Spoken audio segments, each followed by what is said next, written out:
meditation, well-being, and music are quite kind of intrinsically tied for you then? Yeah, like I had a bit of a rough upbringing, and trying to find that sense of calm, and like even when things were a bit chaotic, is quite important to me. And I used to go to like a musical meditation thing locally here, and the guy would bring instruments from all around the world because he just traveled all the time. And it was the first one of the first times I probably thought, oh, I can just like lie on the floor in a random location and listen to him playing like a hang drum. And they're the most, you can listen to a recording of it, but it's so resonant in what you feel and hear in the room. It's a little bit of a different experience. So I kind of got lost in that quite a bit. And then I quite like writing ambient and long expansive music in that sort Yeah. of vein as well. But I do loads of different things. Yeah, that's so cool. Yeah, tell me a bit more then. What else do you are you a bit of a dab hand at? Yeah, I mean anything audio and video games is completely my thing. I think when I was a student, like I made like the VR demo, and I also made a kind of autobiographical game that had a lot of dialogue in it, and that kind of led to me going down the dialogue route as well, because when I was a student, I didn't think, oh, a dialogue editor is a job. You have no idea. No one tells you these things. And unless you kind of sit and watch games credits, you don't realize how many different jobs there are in so many different fields. So I fell into it by accident, but I really love it and stayed. And then I still write music in my evenings and weekends and all that, which is quite a nice balance, really. Yeah. I like it. Yeah. Wow, that's awesome. And you've had a past career as a youth worker. Yeah. So I was homeless when I was about 15, 16. And so the shelter that I lived in, I then went to work at because they got a new building and some funding. And so I then kind of looked after young people locally and helped mentor them to avoid that, basically. Wow, wow. And so I suppose if you were to give advice to someone who is struggling, maybe a younger person, Mm. how would you kind of give them a bit of a roadmap with how to use music as a tool? What advice would you give them? There's so many different ways, and I think people already have that natural connection with music and having words that they don't have to express themselves, but that an artist has maybe said or expressed in instrumentation or something, that they're like, this is how I'm feeling, and I didn't realize anyone else felt that way. But there's like more layers to it in terms of using it to express yourself. If you're creative and like writing music, it can be a really therapeutic way of communicating with other people as well as receiving that. So it kind of works both ways. Mm, And yeah, it doesn't matter if the music's good, like you can just write it for yourself. It doesn't matter. that's it. This is what I love about creativity. It's like a two-prong thing. Like you've got the receiving it from someone, and then also the creating of it as well. And this is what Mm. I guess what Syntropy is set up. It's that artists that have create content for the purposes of well-being to then be received by people for the purposes of well-being, but done in a Yeah. completely in their own original artistic style and from their own experiences. And that really comes through with your soundtrack to Meander. Like it's so atmospheric. And what did you think of the pairing with Parazad D?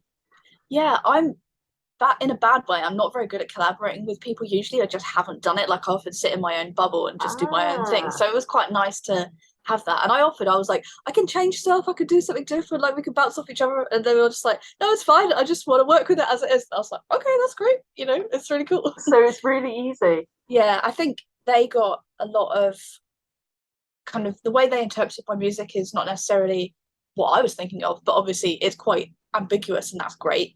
So it's quite interesting to see how different people might imagine different things as they listen to it or how it affects everyone differently.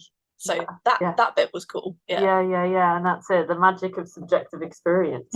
Exactly. What I really loved about it. So the kind of the visual texture of the overlay and the colours that are slow moving, and then mixed with your soundtrack, which is very atmospheric, kind of takes you on this like microscopic journey into I don't know this kind of microscopic world, which is weirdly relaxing.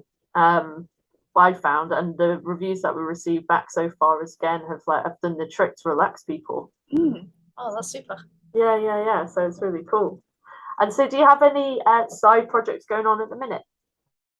Well, it was funny because I haven't had any releases for like a year, and then I have two things land today. Always So the way. yeah, What's the other thing you have? it's kind of like a dating game with Ooh, fun.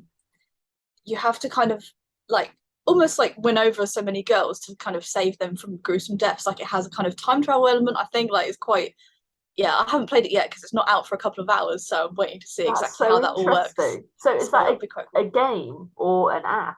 It's a game, yeah. It's on Steam, so it'll be on computers.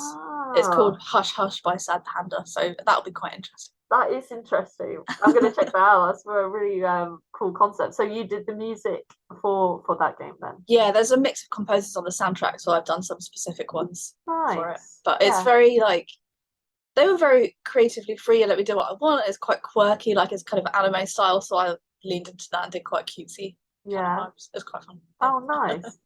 Do you have like a preferred style to go to kind of do you, well, not preferred style, but do you tend to be drawn to particular styles visually with your own Hmm. preferences?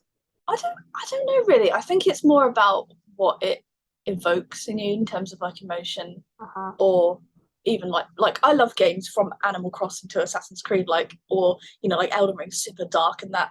And I also play Pokemon. They're completely different things, but they all have their own kind of feelings and journeys attached to them. So Yeah, I think as long as there's something to bounce off like that, it doesn't really matter what it is because as long as I can relate to it, yeah. that's cool. And I guess that gives you like a real playground to create from. And that's one of the great things about collaboration is that because I'm the same with collaboration as well. At first you can feel like sometimes you're gonna have to compromise and that doesn't feel Mm, good. But actually a lot of the time it kind of forces you to be more creative, more open and not be like precious about what you've made and foster this yeah, yeah collaborative nature, yeah, I which is what definitely creativity is. yeah, I think I was very stubborn and kind of like, this is my music and this is my vision when I was younger. And then I did a unit at university which was free improvisation, which is quite out there Yeah. if you're not used to it. And some people definitely didn't take the module because they didn't get it. But I was like, this completely changes how I see everything, and I can actually, it doesn't even matter. Like, nothing Yeah, matters. yeah, yeah. That's it. It's that kind of playing with that freedom, and it takes it like that's a road in itself in like the artist's journey to Yeah, get to that point. Is because and then you have the next kind of obstacle with like sharing it with the world. Because of that. So that's really cool that you found an actual career, like a ready-made career in something that you can bring in your passions and your skills to then service the game industry. That's awesome. yeah. Very I feel very inspiring. lucky to be in it. Yeah. Yeah. Well, you've worked hard for it. Wow. That's true. I have worked hard. It's a combination sometimes of hard work and luck and It trying to put is. yourself in the right place. Yeah. Yeah, yeah. A lot of times, yeah, that whole who you know thing, and it can be so Yeah. frustrating when you're getting rejection after rejection. Um, and the trick is just not to give up, and also why you're doing what you're doing. Because if you're doing it for money or for reputation, you're going to tire very quickly of those rejections. But if you're doing it from a place to that's feeding your soul, then you wouldn't give up anyway because it's a bonus if they accept. Yeah, exactly. Like the only way to guarantee that you don't succeed is to give up. Otherwise, you just Yeah. do it for as long as you need to. Yeah. I look forward to doing something in the future. Nice. Sounds good. All right.